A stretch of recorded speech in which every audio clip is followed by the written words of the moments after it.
on through the process and mentored directly by him. I told you guys a story about Elisha and Elijah. Elisha desired to be mentored by Elijah, and he went home to say goodbye to his family. Remember, this was the second time. He'd been rejected twice by Elijah. Like, listen, I ain't got time for you. Go home, little boy. Like, go back to where you came from.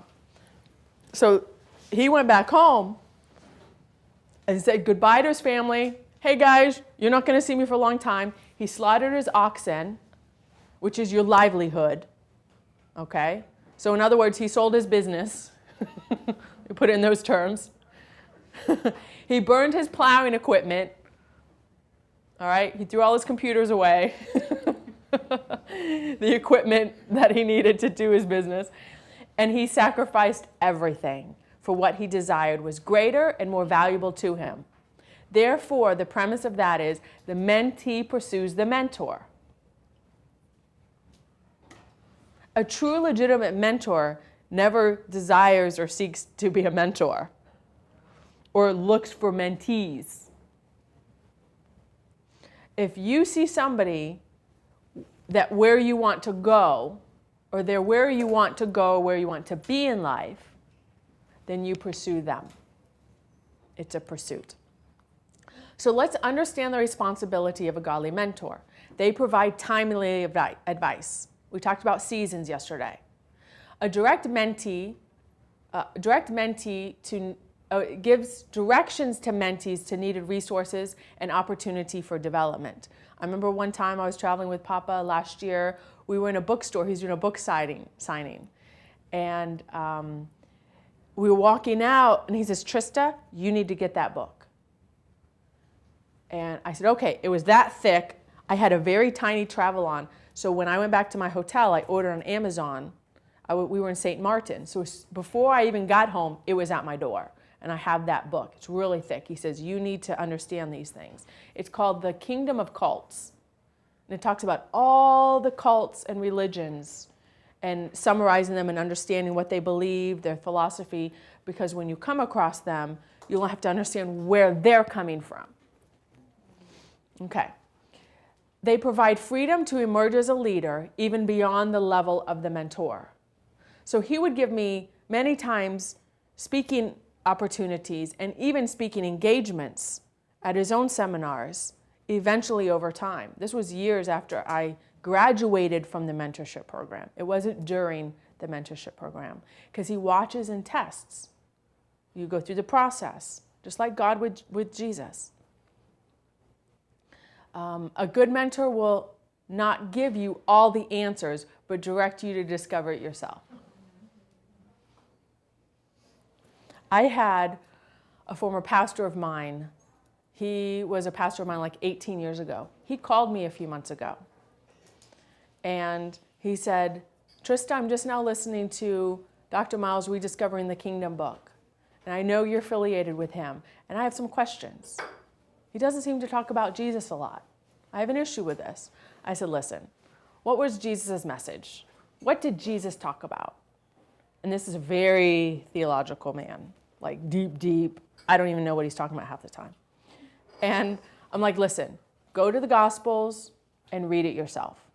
Find it for yourself. It's in there. Go see what Jesus' message was to the public. And he goes, okay, I'll do that. So I didn't try to convince him. He needs to discover it himself. And this is a pastor. I could have given many convincing truths, but I understand the principle, nothing is his until he discovers it. So remember that when it comes to people. Direct them to understanding for themselves. Let them read it. You know, if you read that book, a lot of times people, one time Debbie knows about a month ago, I got an email from a lady with 10 questions. I would have written a thesis to answer each question. It was about my business. How do we start my husband's business? How do I do it through recession? Like all these things she wanted to know. And they were very good questions. It would have probably taken me a full day to answer everything. I said, okay, listen, this answer's in this book. You find this one here. Go to YouTube, watch this video for this one. Find it yourself. A mentor will not spoon feed you like a baby. You're adults, you're students, you have to study and show yourself approved. Anything you want to add to that, Hubert? I would just say, can you go? Yes. Just to add to what this point, this is really very good because, first of all, you go to find a mentor. That means it's someone who's doing something you would like to do. If you come to me for mentorship, that means there is something you see in me that you would like to get. And a mentor is normally someone who's busy. You're not going to ask someone who's not doing nothing to mentor you. It doesn't make sense. A mentor is going to pass on you what he knows, what he's doing, depending on the level of mentorship you're at. So that fact, you have to be mindful of his time, to be mindful of, for Dr. Munroe, I always tell people I never had a one-on-one with him. I never needed it. I will go, all I wanted was to be in the same room with him. I would go and sit down there and listen to all. I'm not saying you don't ask questions, but I didn't have any question because everything I needed to know, he will say them to someone. I always wanted to sit down and listen to him.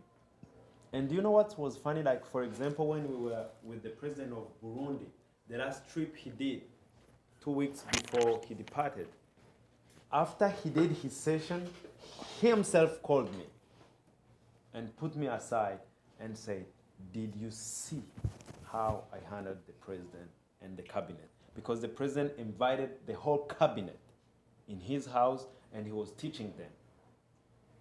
And at the end, he made sure, because he knew where we were, there was no way for me to go and do stuff. He called me himself.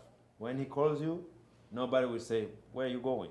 He called me and put me aside, left the president and the cabinet.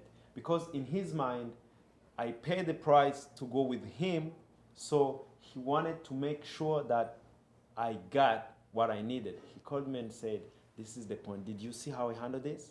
This is how it works. Mentorship is a contract you have with someone you want to learn from. You have to pursue them, you have to protect them, and be mindful of what they are doing. Sometimes I don't respond to people because, as she said, I will give you a book. I will say, listen to this teaching. Sometimes some people come to me and say, oh, can you do this? And say, read this book. And I just say, read this book. And then tell me what you find out. Many people don't do that. Mm-hmm. You lost me. Mm-hmm. Because you're asking something, but you're not ready for yourself to pay the price. Mm-hmm. That's why Dr. Munroe said, you need this book. And do you know what was going to be funny? He was going to ask her about that book, just to see. Mm-hmm. If someone is mentoring you, but you're not taking advices he's giving you, he doesn't have time to waste with you. Mm-hmm. So it's very important to understand this point. Mm-hmm. He will not give you answers. He will point you into a direction for you to discover them. Do you know, I asked Dr. Munroe some questions, he never responded to me. I kept asking, he loved to say something to me, and one day I said, what does this mean? He laughed and said, ha, ha, ha. He never responded. Do you know why? Because he didn't want to tell me, he wanted me to discover it. And I understand why. Because it was very key for me to discover it, not him to tell me. Mm-hmm. So sometimes a mentor will not respond, and as Trista said, he's testing to see. And when you get offended, you may lose the mentor. Mm-hmm. It's very, Dr. Munroe was very good because he explained in his book, so you know what to expect. Mm-hmm. And when he did something, and many people get offended and left him. Mm-hmm. Because they didn't understand, he was not trying to be harsh. He was trying to help them. Nothing is yours until you discover it for yourself. That's why sometimes a mentor will not give you a solution, a response. Even if he knows, he will just say, figure it out. And you doing that, you will come back and say, thank you. You didn't tell me, I found out. And when the mentor will see you, you're doing some not good things, he may call you and say, pay attention. But when you come to someone for mentorship, trust those people. If you don't trust someone, don't ask for mentorship. If you don't fully trust them, trust their judgment, don't ask them for mentorship. Because if you come to someone for mentorship, like Trista said, someone sent a list. And maybe if she responded, read this book, and the person is like, no, just give me the answer. No, I don't want to give you answers. I want you to invest in yourself. And you don't do that, that means you don't trust my judgment. If you don't trust my judgment, then leave me alone. I have other stuff to do. So this is a very good point. I hope you get it right, because mentorship starts with these 4 points she pointed out. It's very important to understand. Mentorship is a contract and has the terms of that contract. I'm glad she brought that out. Thank you. That helps a lot. Let's look at the principles of mentees. Number 1, a mentor wants nothing from you, only your own success. There may be some leaders in your life, and they want things from you, or let me put it this way, how they can benefit from you. That's quite common. A true mentor wants nothing from you, only what's best for you. Number 2, mentorship is done more by observation than instruction. Let me tell you something. I sat under Papa Myles for 7 years, 6.5, and I sat in many sessions. I learned more from traveling with him just by observing him than I did what he could teach me. So you learn more from observing. And then there'll be times afterwards I'll be like, man, you handled this situation amazing. How is it possible? I asked him that, I remember in Curacao. I said, that was a tough crowd.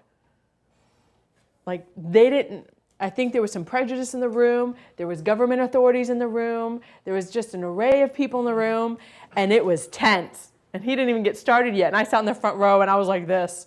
Like, I wouldn't even move. Like, it was just heavy. The atmosphere was heavy. And I wanted to watch how he would go through that wall. There was a huge wall there. I could just feel it. And he just started sharing his story. I grew up in Baintown. This is my story. And then he started talking about the lion and the leadership principles of the lion, and how the lion likes to eat the elephants for lunch and is not intimidated by the elephants. And he says, Trista, a lot of them are prejudiced. A lot of them think I'm a pastor. They have different ideas about who I am. So I have to overcome all of them and earn their trust, tell them a little bit of my story, and then talk about something everybody can relate to and their guards come down. Lions. That doesn't offend anybody.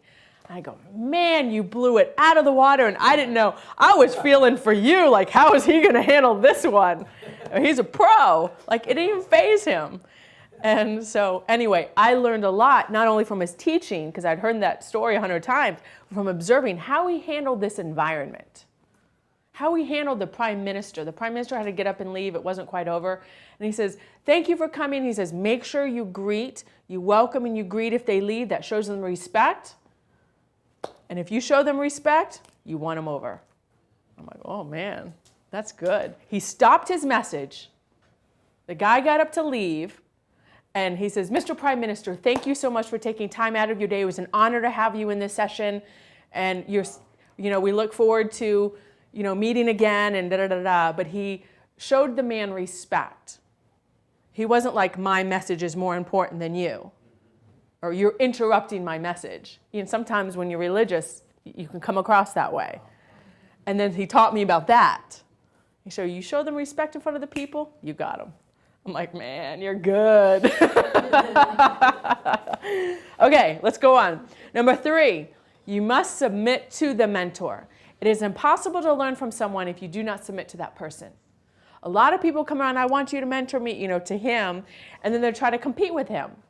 Oh, look what I'm doing. Look what I just did. I just wrote this book, and look at me, and look at how anointed I am. I have 50,000 people in my church. They don't really want to submit to him as a mentor. They're trying to compete with him or impress them. Let me put it that way. All right, a lot of people trying to impress him. So I knew from all this, I got nothing to say. I got nothing to prove. I don't need to impress nobody. I just sit there like a little mouse and learn. Because I came in as a mentee, as a student. I didn't need to teach him anything. And if you're speaking, that means you're not listening. And then he zips. If you talk, he'll sit there and zip. And it'll make you think you're wise. Oh, that's very good. I've seen him do it 100 times with people. 100 times. I remember we were at this one lunch in Medellin, Colombia. And there were many, it was a youth rally. It was huge in South America. And they all came to Medellin. I mean, like 10,000 youth. So then we had a lunch afterwards for the big wigs that came in, the big youth pastors of the country and the big pastors. And we're all sitting there at the lunch, and I'm right across from Papa Myles, and the big wigs are all there. They knew him and stuff. And they just sat there talking about the stupidest nonsense I ever heard, and Papa Myles just sat there, ate his lunch, didn't say nothing. I'm like, man, they're taking advantage. I mean, they're not taking advantage of this opportunity. I've never heard the man so quiet in my life. Nobody was talking. Nobody said. I sat there and I said, okay, Papa, where's that Africa schedule? When you going? Where's the next trip? What's going on? And, I just started talking about that. But they completely, and he sat there and just did his thing. And I was like, wow, not too smart. And then the night before, there was a pastor on the other coast. You know who he is, a Latin man, and he lost his wife to a stroke. She was in the gym. She was only 36. They had 2 small kids. He is one of the largest emerging Latin churches. No. On the other coast here. You know who he is. Yes, him. And he was there, and so we were having dinner, and he was sitting across, and he mentioned this situation. And Papa used this situation and spoke for about an hour and a half to 2 hours, telling his story about when he lost his brother. And it brought complete healing and restoration to this man who'd been struggling for 2 years. Why did my wife die? Why didn't God heal my wife? We have 2 young children. I have a large ministry. She was the love of my life. And I saw a healing process happen. So if we don't take advantage of the opportunity, we can totally miss out on a blessing in our own lives just because we're being foolish. We must accept that the mentor is acting in the best interest of the mentee. They won't explain everything to you. They won't tell you why they're telling you to do what XXX. You have to trust the process. The next one, must be willing to accept the mentor's counsel. If you submit yourself to the teaching and guidance of a mentor, the assumption is that you believe the person has something you need. That's what Hubert was saying. You have to trust them. You have to trust the Holy Spirit in them. Let me put it that way. I can't tell you, with my team here at KCI, how many people have come with me to their vision, with their purpose, with an idea they have, with something they want to do. And it's so amazing. In 5 minutes, I don't know, just the Holy Spirit lets me know, okay, I recommend you do this. This is a good idea. But half the time I'll be like, what do you think about this? How would you start this small? It seems so big to you. I know what they need to do, and I'm like, what's an idea? How can you start out small with this? And so within 5-10 minutes, they have a direction, but it came from them, and off they go like, man, that was so easy, that's simple. Man, it was so complicated in my head. So someone that has the Holy Spirit has that discernment, because God is honoring your submission, so he's going to do the best he can to help you through that person you've submitted to. And sometimes they see things so clearly. Like parents, you guys see things so clearly in your teenager's life or your child's life, like it's crystal clear. It's the same thing. Like you just know you need to do this and it'll be okay. It's the same exact thing. Okay, you must never abuse the privileges offered by a mentor. And that's where Hubert was talking about their time. A mentor will give you access to such things as their private contacts, environment, or home. They will give you access to things that they are reading, maybe access to their friendships and other relationships, even their venues or their market or their audiences. The mentee must be very cautious never to abuse any of those privileges. He would tell stories about mentees that would come. He'd be at a large conference. All these bigwig pastors, evangelists are there. And his mentees would make relationships and then do things on the side with these people. He came here with him. And this is his relationship. This is his friend. He was invited to this venue. And so people consciously have gone in to take advantage of the relationships of him. So I was very careful. I remember when we were in Lima, Peru last year, the largest church. They have like 80,000 members in all their churches around Lima, Peru. Huge. And the husband and wife, they're older, they're wonderful. I don't have pictures. I could have shown you pictures. And it was the third night. We're all at dinner. And the big head pastor asked me for my contact because he knew I had a hotel here. And, you know, one day if we come through town, we'd like to stay there. And I didn't really do anything. I was hesitant to even give my contact when he asked because I know that's not, you know, but it was just for the hotel's sake. You know, he wanted a place of vacation, which is, I get quite a bit. And so I said, okay. And he says, put your private contact on it. And I said, okay. And so I showed, Mama Ruth was there, and I said, I want you to see what I'm doing. They all heard. You know, we were all sitting at the dinner table there, and I said, all right, and I gave it to Pastor Ruth to give to his wife. Not the man that asked. There was nothing funny going on, but you live above reproach. No one would even think or suspect I'm giving my cell phone number to a man of God. Like, I don't want to even think, I'm not. He didn't ask for those reasons. He asked publicly. He's 70-something years old, you know. But I said, Mama Ruth, would you please hand this to his wife? You just use wisdom. Another time, it was the day before, we were in the green room. And the interpreter, interpreting for Spanish, was a pastor in California, Southern California, San Diego area. And he had a church in Tijuana as well, right across the border. And Papa Myles had me speak briefly for like 10 minutes or something and give a little bit of my testimony or something. And so then afterwards, we were in the green room, and the interpreter pastor said, Trista, are you a speaker? And I said, yeah, at times I do. And he said, would you like come and speak maybe at a women's conference I do? And I didn't say a word.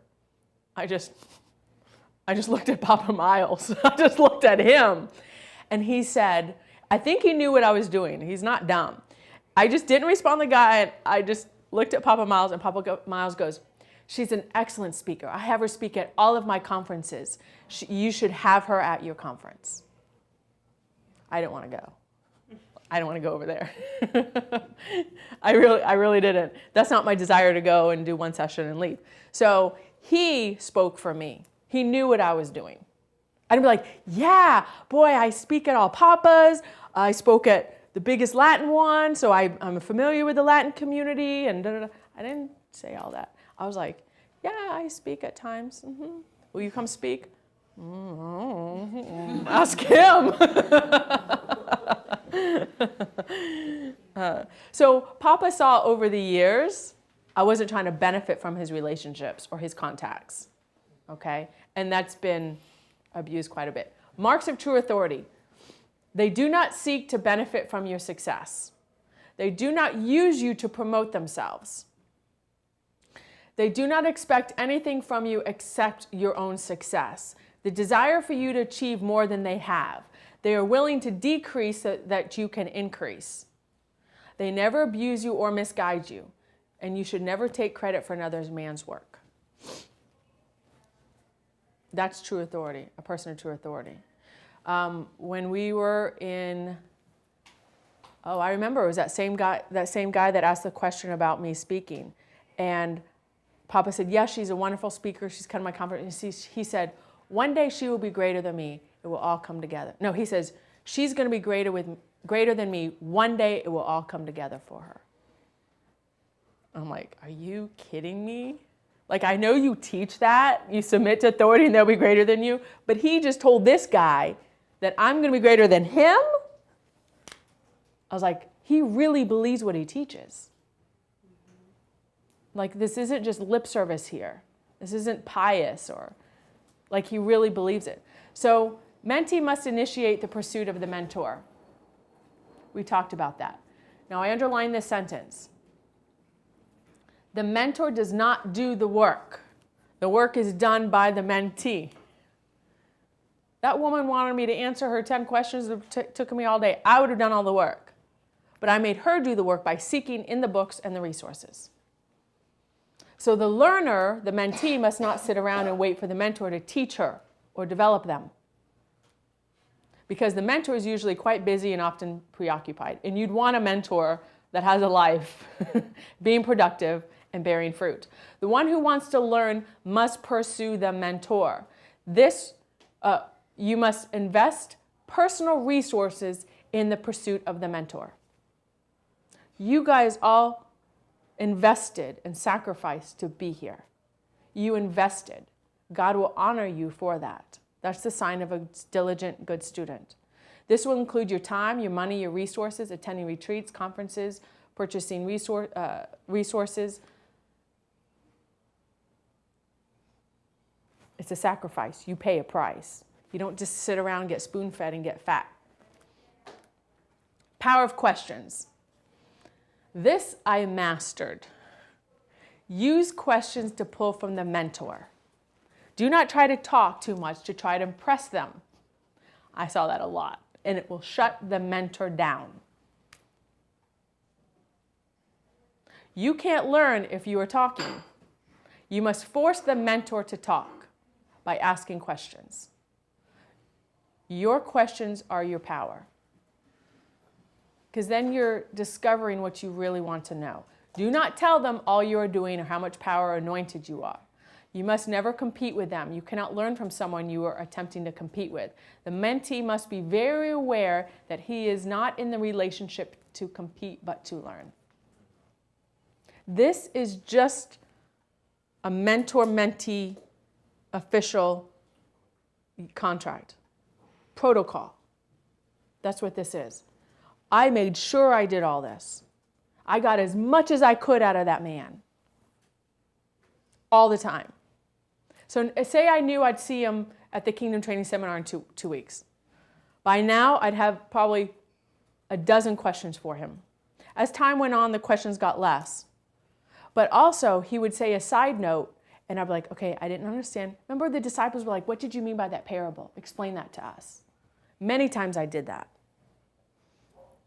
He'd say something profound, I'd be up all night. The next day, I'd be like, you said that one statement. It wasn't even while he was in the pulpit. It was in the green room. I'm like, I was up all night from that statement. I need to understand more about this. I'm dealing with that in my life. Help me understand that. I have 36 pages of notes, not from listening to his conferences, but from green rooms, traveling, 36 pages on a Word document of notes from my iPhone. Not even to say all the recordings I had, because I was always recording, because you can't type so fast and there's so much, and then you're trying to absorb it. So I got finally the last year I got keen on the recording part. I should have started that a long time ago. Because also now I can refer at different times in my life back to those notes. Powerful stuff. Okay, this one's big. You must never take the mentor's advice or criticism personally. You will self-destruct. This has happened to somebody that I was mentoring. This happened to me. I had the opportunity to take it personally, and it wasn't even really criticism. It felt just more like rejection. And I remember very clearly standing in baggage claim at New Jersey. And we were going our separate ways because I was flying to Florida, to Fort Myers, and he was flying to Fort Lauderdale. And I remember I had to make a decision. Would I continue to stay submitted and follow him? I was already out of the mentorship program. This was right after Israel. And I had to make a decision. Do I take this personally, or do I suck it up and keep moving on? You just suck it up. It's funny, I told Chiro this story. He's like, yeah, my dad does that to me all the time. I go, yeah, that's your dad. You grew up with that. My dad does that to me all the time. That's my dad. You know, Dr. Munroe isn't my father, like, biologically, so it really hurts when you feel rejected. Because Chiro's like, yeah, that's no big deal. I'm like, yeah, it is. You must never be jealous of the mentor's success. Often a young emerging leader sees the life of the mentor and assumes or presumes they could achieve instantly what the mentor has spent years or decades of effort, a lifetime of work building up. Mentees have a tendency to want immediate success. Because, number one, we have a tendency to be lazy. We want a quick fix. We're instant gratification generation. We're microwave, fast food. I mean, we will only watch a 5-second video now. Like, we want it, and then we keep it moving. So that's kind of a natural inclination that we have in our society. It doesn't work with the things of God. It takes time. It's a process. Jesus had to go through the process. He waited to start his ministry till he was 30. Hubert, is there anything else? I want you to interject because we're almost done. I don't want to keep going too much. Yeah, I would just to confirm what she's saying. I remember the first, let me go back to the question thing. The first time Dr. Munroe called me is when I sent him a question. I was listening to YouTube and say, you say this in this place and that. I didn't understand what you said. He read the email, he called me. The only time he called me, I saw the phone and said, whoa. What's I going know, on here? yeah. And he called me to respond. He didn't send an email. He called me because I asked a question. It was on YouTube. I said, I'm watching a video on YouTube. You say it in this place. I didn't understand what you meant. He called me because he honored the fact that I wanted to know. Many times he will teach, and then we send questions and say, you know what, let's do an after party. You remember those? When, on Wednesdays, they will have sessions in the Bahamas, and everyone was watching on the internet, and then we will send questions. So when mentees, like many of them, he said, at the end, I said, do you want an after party? He said, let's do it. We'd all get on a phone call And together we and ask him questions. We call everyone, and then when we're together, and then we called him, and we recorded one of The Christmas one? the Christmas one. You know the only one asked any questions on that one? You asked the question because I was the of only Marvel or one that something asked like any that. questions. And for 1 hour, He's like, what's wrong with you guys? I'm like, I know what to do. for 1 hour, he explained it. And after that, I sent him the recording. He went through it and said, you can post it. It was about Santa Claus. We asked it. That was my question. And for 1 hour, Like, do I teach Maverick about Santa Claus? he said, And people were texting me, I've always wanted to ask him that. Thank you for asking, Trista, while we're on the call. I'm like, yeah, he did that. So you ask questions. I remember someone sent me a message and say, is mentorship just based on questions? I said, pretty much. For me, that's all. Because a mentor knows a lot. He doesn't assume you want to know this and that. You have to be the one to draw it from him. You have to be the one to initiate it. Trista knows so much. She knows about hotel, about everything, about family, about raising a kid. Someone who doesn't have a kid, who is just having his first one, may want that. Even Jesus himself will go to a blind man and say, what do you want? Wait a minute. This guy is blind. I don't know, maybe he's enjoying that. He's making money out of it. True. Why is Jesus going to a blind man and say, what do you want me to do? I want to recover the sight. Oh, okay, let's do that. He didn't assume a blind man wanted to see. A mentor cannot assume what you want. That's why you have to ask. Ask a question. Ask an advice. A mentor can see something wrong with you and will never say nothing. This is very true. Because That is if very you can true. handle it, do you know why? Because everything that is free has no value. Free in a sense, if I didn't ask you an advice and you give it to me, it's free. I'm not going to value it. But when someone asks, that's why the Bible says when someone asks and you can give, give. It has value. That's why questions are very important in mentorship relationship. Because you come to me, that means, first of all, you need something. And what she said, you have to be persistent. The only one-on-one meeting I ever had with Dr. Munroe was at his house. The most important meeting Tell them I how many ever times- had in my life. Tell them how many times I had to demand that meeting. Not only her, I started asking. She started asking. Then we coordinated, and he accepted to meet us. We said, we're going to the Bahamas. We got to the airport, we coordinated. I think you, when, I don't remember who got that before, and we waited at the airport. The first thing we did, we called him. Is now a good time to meet? He did as if he didn't know we are coming. Oh, hey, you guys are in the Bahamas. We were shocked. We looked at each other, and I'm like, He was on speakerphone. He was like, what? We came just for this meeting. And he did as if he didn't know we are coming. Oh my God. Wow. Now, we couldn't go back. Okay, let's annul it. We didn't stop. Trista kept nagging, Papa, I need to talk to you, I need to talk to you. At the end of his birthday celebration, 3 days later. after 3 days of being on his back, He was just like Elisha. and you know, he will laugh. Elijah. He will laugh. He will not do as if he will laugh. Oh, yeah. He said, Right. oh, I'm glad you came. Yeah. We're coming because we had an appointment. How can you say you're glad? Honestly, I'm glad I was with Trista because we could like talk and say, you know what, let's push this. If I was by myself, I was going to be like, oh man, why did I spend all of this to come here? Yeah. And at the end, he said, No, I got in his face at the end. They were going home. yeah, Like for the night. We they were all flying about out the to next leave. day. Yes. And he you are- walked by. and- I'll never forget. And Trista was leaving the next morning.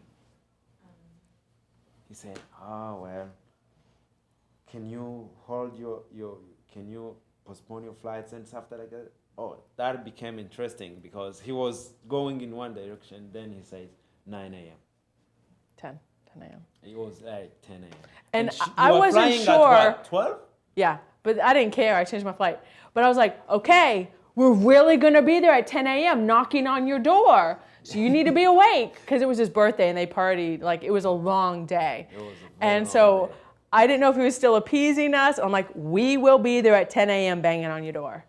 Like, expect this meeting to happen. Because he's very diplomatic and everybody asks things of him all the time. And he just, okay, that's nice. But he doesn't expect people to actually follow through because a lot of them don't. So we had that meeting finally after long demand.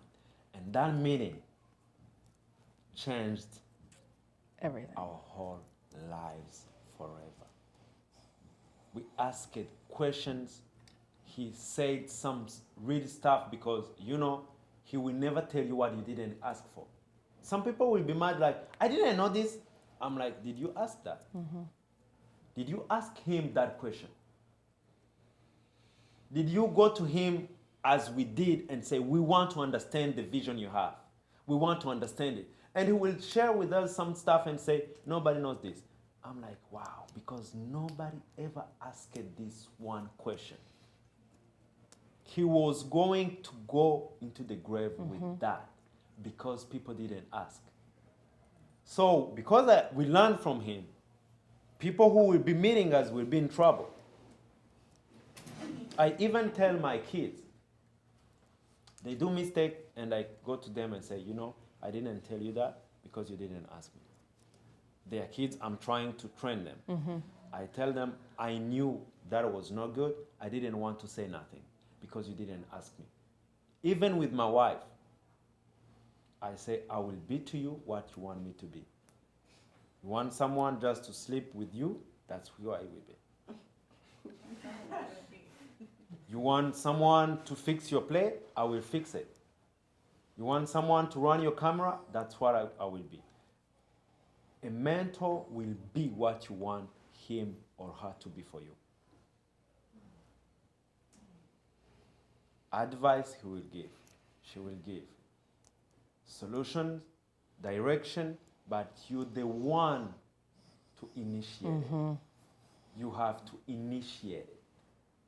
A mentor can push you in a direction, but you will be the one responsible for that. That I think I was just going to add because that's true. Dr. Munroe was a perfect, he perfected that thing. You don't ask question, he doesn't say nothing. And a statement he said is so true because I've been doing this 6 years now with my team in Naples. And I've seen people make huge mistakes, even financial mistakes, like huge ones, and other things in other areas in lives and make decisions. I'm like, I wonder why they never came and asked me. Like, I see very clearly, no, you should never have done a partnership deal or a business deal with that person because I know about their reputation. And now you lost tens of thousands of dollars because of it. Like, I wonder why they didn't even ask. Like, I would have saved them a lot of money. I'm like, that's too bad. You know, so don't be afraid to ask. It's not like you don't know anything or you have to get it's not like someone's telling you what to do all the time. But if you're going to spend tens of thousands of dollars, wouldn't you want to ask somebody, you know, you think I should do this deal with this person? No, I don't think so. Anyway, okay. They must follow instructions even if it demands personal sacrifice. Many times a mentor will give the mentee an assignment, an instruction, or a project that may require sacrifice of time, resources, energy, or relationships. The mentee must trust the mentor to the point of obedience. And Hubert alluded to that. You know, this last trip, one of the last trips I went to him last summer was a 2-week trip. Imagine being away from your family and your business for 2 weeks. It's a sacrifice. But that was the best summer of my life. I learned so much from him. They must be honest in the relationship with the mentor. No pretenses, no misrepresentation, or lack of integrity should ever enter the mentoring relationship. You have to be transparent. And that's one of the things, honestly, and I'm not trying to brag, he loved that about me. I would come around and be like, you're a cool glass of tall water, or tall glass of cool water, however you say it. Because a lot of the religious people come around him, and they put up a show, and they're trying to manipulate things, and just all this stuff going on. I wanted nothing from them. I just asked questions, and I was just me. And I'd say some remarks that maybe aren't politically correct and make them laugh or talk about movies or something funny and just being me. And you like being around people that are just themselves and have no pretenses or masks. Those are called hypocrites. They wear masks. When certain people come around, they act a certain way. I saw that a lot. Okay. The mentor cannot afford to have this precious time he devotes to the relationship abused, misused, or devalued. The two parties must demonstrate mutual respect, integrity, and honesty. All right, I put a few pictures up so you guys could see examples of what he did. A true mentor can handle your secrets. They can protect the cracks in your character. Don't be afraid to be transparent. You know, I went through this in my life. I'm ashamed of it. I'm still holding on to this. How do I move on from this? Whatever it is. A mentor will respect you because you decide to be a mentee. He will value you because you've submitted. He says, that's a great person. I know he'll be greater than me because of that. Greater work shall you do. The mentee will do greater works than the mentor. And here he's given me opportunity. This was like, I don't know, 60,000 people in this arena in Lima, Peru, the largest conference. And he gave me the mic, and look how proud. He's just like, because number one, I wasn't being religious. I was speaking from a business paradigm about kingdom principles. He said sometimes he'd bring some of his mentees or a pastor in to a government meeting, and they'd be like, hallelujah, everybody, da da da. And he was so embarrassed, and he couldn't bring those religious ones around anymore. Here's after that meeting that Hubert was talking about the day after his birthday at his house. I don't have those pictures. Well, they're in my old computer. This is a new one. But afterwards, I said, Papa, I need a taxi. You know, I'm not going to bother you. Do you have a taxi? Let me just call a taxi from your house and brings. He says, and he had a meeting. Like he prolonged. Our meeting went a long time, and it went into his next meeting. He says, I'll drive you guys to the airport. Remember, we got in the car, we're like, Papa's driving us to the airport. And we had our phone on record, like asking him more questions all the way to the airport. And he's like, wow, you guys are recording. We were like, yeah, you know, we want to remember this. And what did I never forget? At the end of that meeting, I said something to him, because I was like, how did you do this? You were so patient. You waited this long. And then after he explained all this to me, and I said, wow, that was amazing. I would never done that. He goes, that's my job. That's why I'm the father and you're the children. I protect you from yourselves. I'm protecting you. And I said, oh, thank you. I need that. And then on the airport, on the ride, we were talking about that. And Hubert in the back is like, thank you for protecting us from ourselves. And that's what you do with children. You know, they have good intentions, they're innocent, and they mean well, but you still have to protect them from themselves. The top one was the Kingdom Training Seminar. I love that picture. Somebody else took that. And he just grabbed me and held me, and I'm like, oh, I feel like John on Jesus' little shoulder there, you know? John the disciple, like, snuggle, snuggle. And that was like when he, again, like I told you, it was an honor for him to promote me and allow me to speak from his pulpit. This was last year. And then that was traveling in his plane, and he wanted that picture taken. That wasn't my idea. That's his iPad, and he's like, Carlos, here, take this picture. And then he'd look at it, he'd go, no, do it from this other angle. Like, he's very particular when it comes to his pictures. They have to be done right. And so then he showed it to me, and I go, that's my Nelson Mandela picture. Because, you know, he'd go around with his Nelson Mandela picture. And I had no idea in a few months he'd be gone. And how soon that came my Nelson Mandela picture. That's up in Orlando. Robert's in there. A few other people, Victor from Sweden. And we just had a good time. We acted like kids. And when it was time to be serious and ask questions, we were. But this was after a restaurant. We were all saying goodbye. And let's take our last picture, you know, before we go. So you have to understand the timing. There's a time you'll have fun, but then you don't take advantage of it, and it's not like that all the time. You know, there's an environment, and you're in the green room, and it's not time to hillbilly around and shoot the breeze. I like the little pictures where people take, you know, in the middle of a moment and stuff. I was always asking them something about something. Okay, there's the prophetic gift. Why, when Alex asked if it was a boy or girl, that was a year ago on July 28th. Nobody in the world has seen that picture but me. Okay, so you guys are the first one to see that. That was in Medellin, Colombia. And we were in a mall, just going around. We had some little time to kill. And Carlos Sese, you guys know who he is. He's up here on the right in the other picture. He's the one that would sing the tenor. Okay, Carlos was with me and Papa, and they said, Trista, do you mind if we buy you a prophetic gift? And I'm like, no, I don't mind. So they said, okay, don't look. You stay outside, and they went to the baby store. And I'm like, oh, this is so fun. Like, what are they going to get me? I can't wait. So that actually says, you got Hermanita? Hermanita. Little sister. Yeah, little sister. I know what it means. I just can't say it.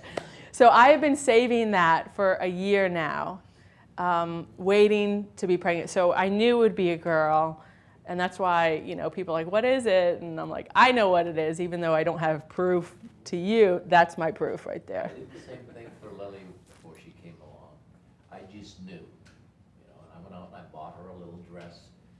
And I don't know if it's like ask and you shall receive, or believe, have faith, whatever concept you can apply into there. But I went out and did the same thing. I said, she's going to be a girl, and that was it. Yeah, he knew. That was in St. Martin on the top. We went into the shop, and he's like, come on, Trista, come in here. I want to buy Maverick something. I'm like, oh, really? And that was the first time we ever bought something for little Maverick, some little tourist T-shirts. And we were playing with hats. I said to, what's his name? Morgan Freeman.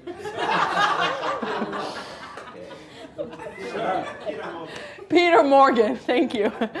I said, look at this fedora. This will look great on you. He's like, it does? And I'm like, yeah, put it on. And so he bought the fedora. We just had a great time. And then below was in Jamaica, and there was this lion in the lobby. So, of course, I had to snag him for our lion picture. So there's many sides to mentorship, but you have to understand the protocol also in it, and there's a time for everything. That was in Lima, Peru, to the left. That's when he prayed over my womb a year ago and said I would conceive within a year. And up there, that's in the youth event at the top in Medellin, Colombia, the big youth event. And, we're on the front row, and I'm always doing selfies, and he thought that was just great. He liked those. And then that's a selfie we did in Lima, Peru, down below with Mama. And that was all that was on that trip in Peru. That was my last trip with him.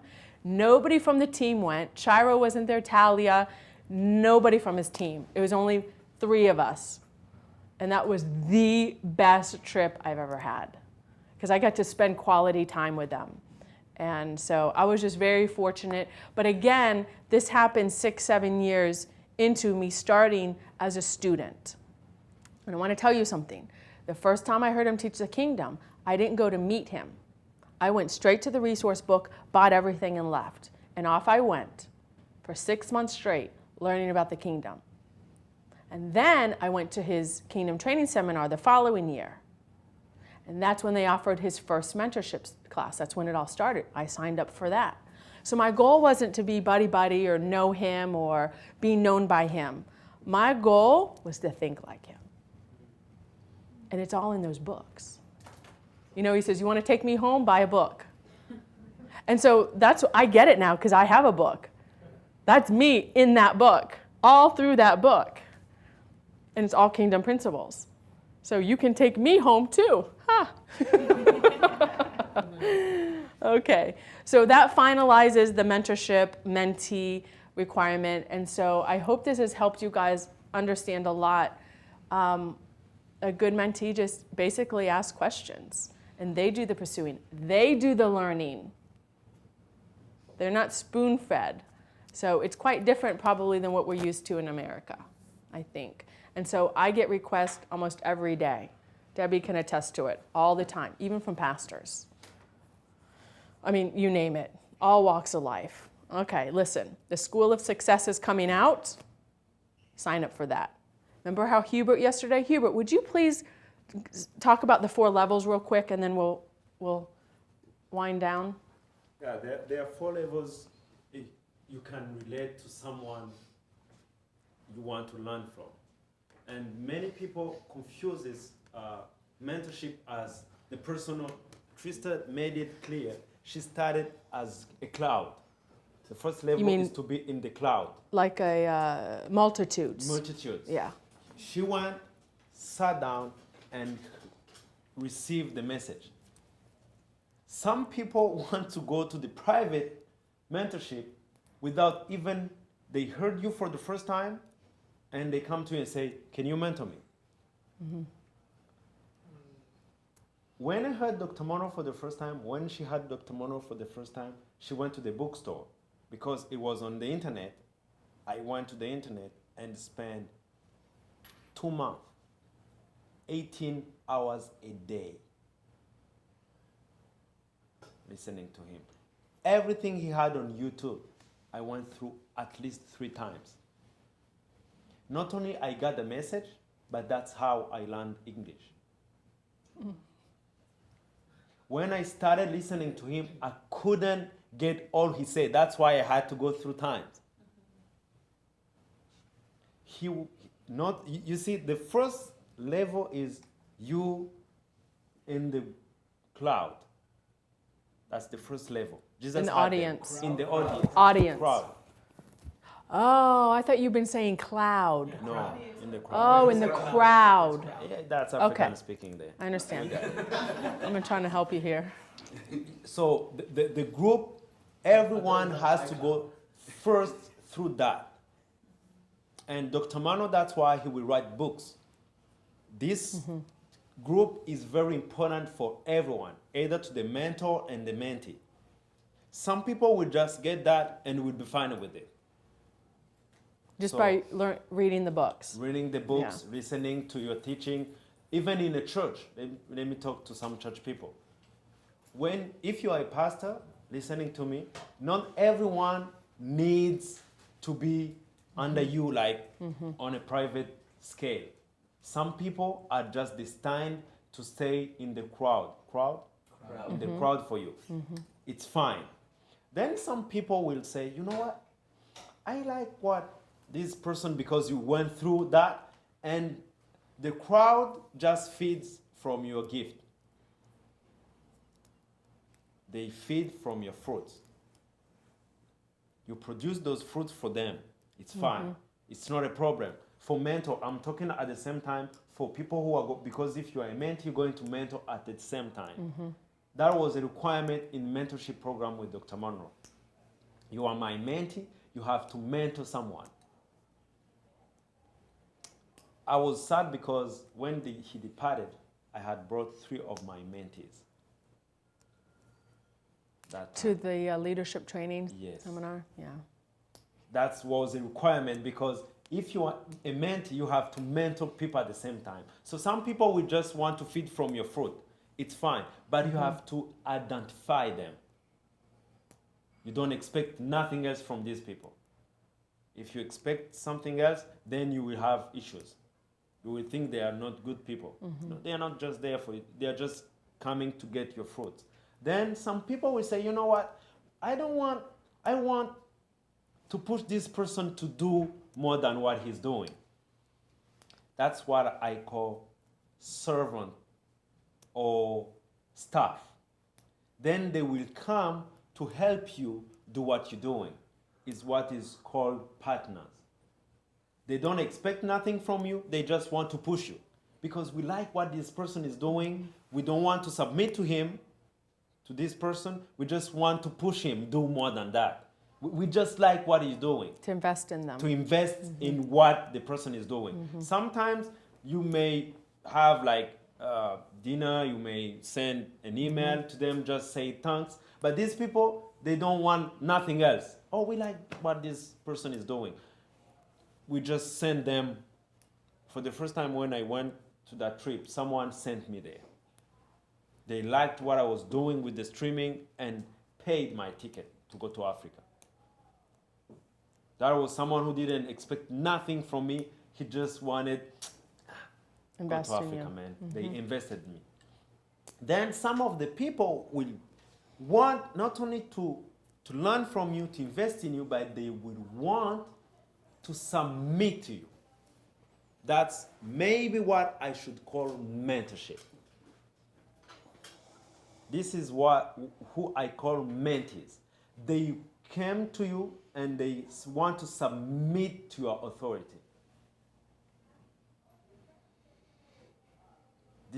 You cannot get to this point without going to the first 2 levels. Then these people will submit to you. Among this group, that's where you will have sons. Not all mentees become sons. Who is a son? A son is a prolongation of what you're doing. Some mentees will submit to you, but not necessarily being interested in doing what you're doing. They want to learn principles and precepts and the way you do things, but they have their own thing. At one point, you will depart from them. Some of the mentees will decide, your food, my food. Wherever you go, I will go. Do you remember with Ruth? Is Ruth? And Naomi. She said, wherever you go, I'm going. That's someone who, and the other lady said, okay, you depart. She was a mentee. She learned from her. She submitted to her. But at one point, I want to go, you stay.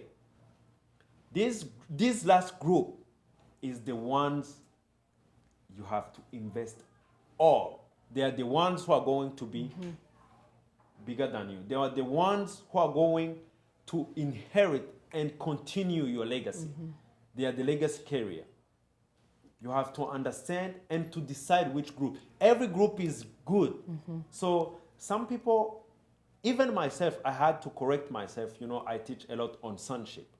And I found out, and I understood this because some people were asking me questions. I said, not everyone is a father. Someone can be a mentor, not necessarily being a father. Because someone who's learning from you, but you're not going to continue what he's doing, is not a father.